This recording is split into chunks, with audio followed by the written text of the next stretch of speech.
Chapter 9 of Pride and Prejudice by Jane Austen. Pride and Prejudice by Jane Austen, Chapter 9. Elizabeth passed the chief of the night in her sister's room, and in the morning had the pleasure of being able to send a tolerable answer to the inquiries which she very early received from Mr. Bingley by a housemaid, and some time afterwards from the two elegant ladies who waited on his sisters. In spite of this amendment, however, she requested to have a note sent to Longbourn, desiring her mother to visit Jane and form her own judgment of her situation. The note was immediately dispatched, and its contents as quickly complied with. Mrs. Bennet, accompanied by her two youngest daughters, reached Netherfield soon after the family breakfast.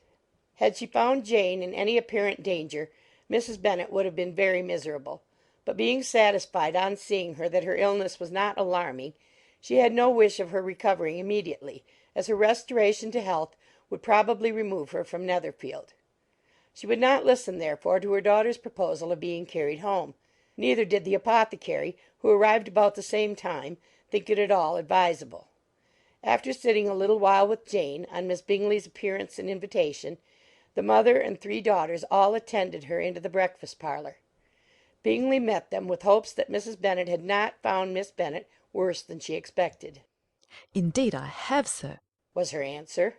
"She is a great deal too ill to be moved. Mr. Jones says we must not think of moving her. We must trespass a little longer on your kindness." "Removed!" cried Bingley. "It must not be thought of. My sister, I am sure, will not hear of her removal." "You may depend upon it, madam," said Miss Bingley with cold civility, "that Miss Bennet will receive every possible attention while she remains with us." Mrs. Bennet was profuse in her acknowledgments. "I am sure," she added, "if it was not for such good friends, I do not know what would become of her, for she is very ill indeed, and suffers a vast deal, though with the greatest patience in the world, which is always the way with her, for she has, without exception, the sweetest temper I have ever met with. I often tell my other girls that they are nothing to her. You have a sweet room here, Mr. Bingley, and a charming prospect over the gravel walk. I do not know a place in the country that is equal to Netherfield. You will not think of quitting it in a hurry, I hope, though you have but a short lease." "Whatever I do is done in a hurry," replied he, "and therefore if I should resolve to quit Netherfield, I should probably be off in 5 minutes. At present, however, I consider myself as quite fixed here." "That is exactly what I should have supposed of you," said Elizabeth. "You begin to comprehend me, do you?" cried he, turning towards her. "Oh, yes, I understand you perfectly." "I wish I might take this for a compliment, but to be so easily seen through, I am afraid, is pitiful." "That is as it happens. It does not follow that a deep, intricate character is more or less estimable than such a one as yours." "Lizzie," cried her mother, "remember where you are, and do not run on in the wild manner that you are suffered to do at home." "I did not know before," continued Bingley immediately, "that you were a studier of character. It must be an amusing study." "Yes, but intricate characters are the most amusing. They have at least that advantage." "The country," said Darcy, "can in general supply but a few subjects for such a study. In a country neighbourhood you move in a very confined and unvarying society." "But people themselves alter so much that there is something new to be observed in them for ever." "Yes, indeed," cried Mrs. Bennet, offended by his manner of mentioning a country neighbourhood. "I assure you there is quite as much of that going on in the country as in town." Everybody was surprised, and Darcy, after looking at her for a moment, turned silently away. Mrs. Bennet, who fancied she had gained a complete victory over him, continued her triumph. "I cannot see that London has any great advantage over the country, for my part, except the shops and public places. The country is a vast deal pleasanter, is it not, Mr. Bingley?" "When I am in the country," he replied, "I never wish to leave it, and when I am in town it is pretty much the same. They have each their advantages, and I can be equally happy in either." "Ay, that is because you have the right disposition, but that gentleman," looking at Darcy, "seemed to think the country was nothing at all." "Indeed, mamma, you are mistaken," said Elizabeth, blushing for her mother. "You quite mistook Mr. Darcy. He only meant that there was not such a variety of people to be met with in the country as in the town, which you must acknowledge to be true." "Certainly, my dear, nobody said there were. But as to not meeting with many people in this neighbourhood, I believe there are few neighbourhoods larger. I know we dine with 24 families." Nothing but concern for Elizabeth could enable Bingley to keep his countenance. His sister was less delicate, and directed her eyes towards Mr. Darcy with a very expressive smile. Elizabeth, for the sake of saying something that might turn her mother's thoughts, now asked her if Charlotte Lucas had been at Longbourn since her coming away.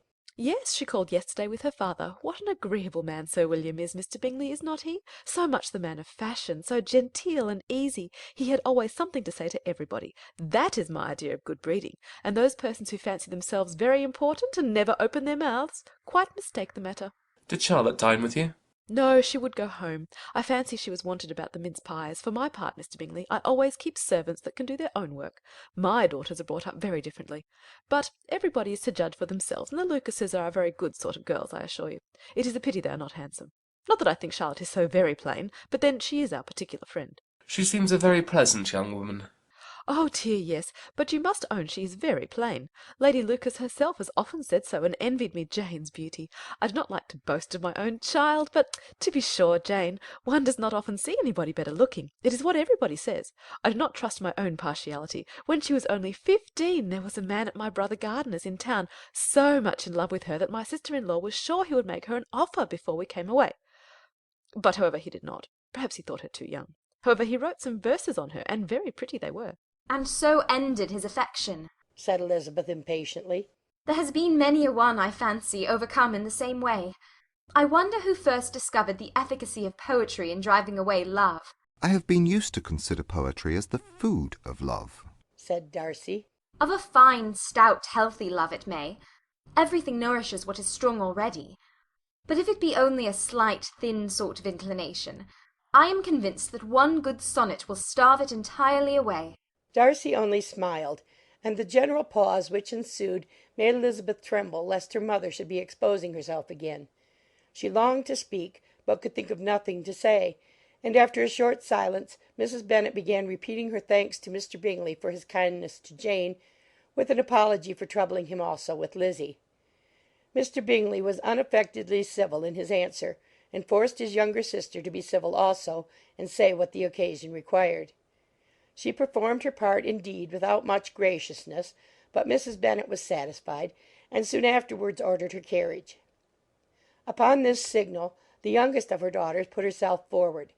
The two girls had been whispering to each other during the whole visit, and the result of it was that the youngest should tax Mr. Bingley with having promised on his first coming into the country to give a ball at Netherfield.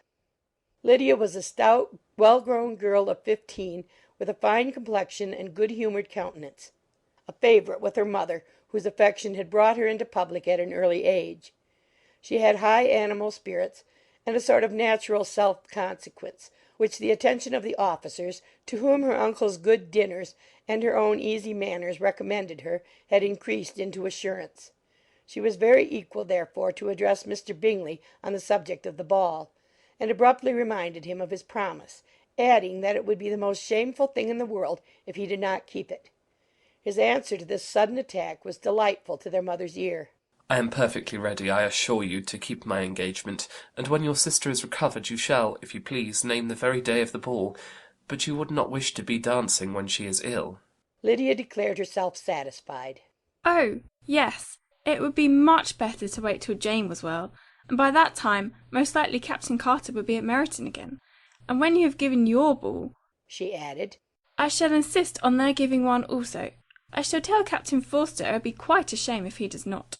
Mrs. Bennet and her daughters then departed, and Elizabeth returned instantly to Jane, leaving her own and her relations' behaviour to the remarks of the two ladies and Mr. Darcy, the latter of whom, however, could not be prevailed on to join in their censure of her, in spite of all Miss Bingley's witticisms on fine eyes. End of chapter 9.